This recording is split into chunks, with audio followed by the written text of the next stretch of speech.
Ako nga pala si Michael, isang OFW dito sa Dubai. Ngayong araw na to, gagawa tayo ng Korean marinated egg o sa madaling salita, binabad na itlog ng mga Koreano. Tamang-tama, malayo pa ang sweldo kaya wala pa tayong pambili ng pang-ulam. Kaya itlog-itlog na lang muna. Kahit magbunihin, ayos lamang yan. Kung tutuusin, napakadali lamang namang gawin ng Korean egg na are. Papakuluan mo lamang yung mga itlog sa loob ng 6 na minuto.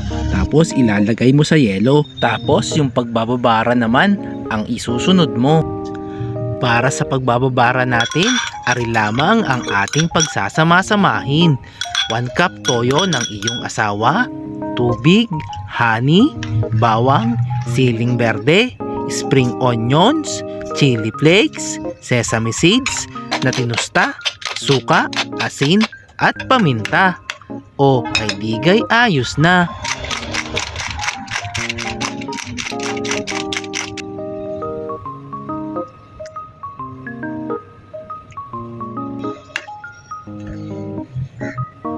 Titikman natin.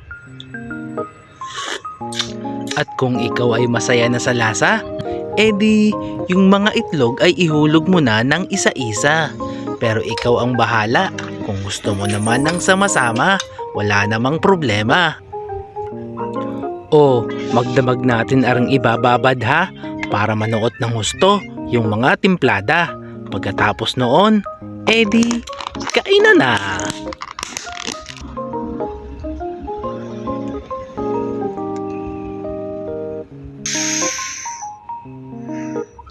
O, ihanda mo na ang iyong mainit na kanin. Damihan mo na para ikaw ay hindi mabibitin.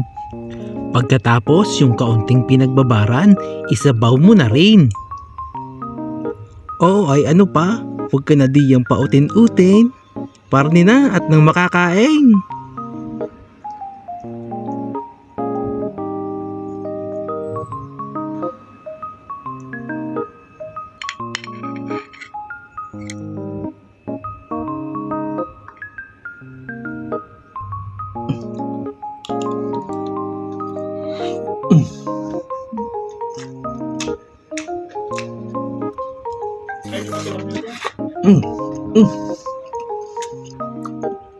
Sarap.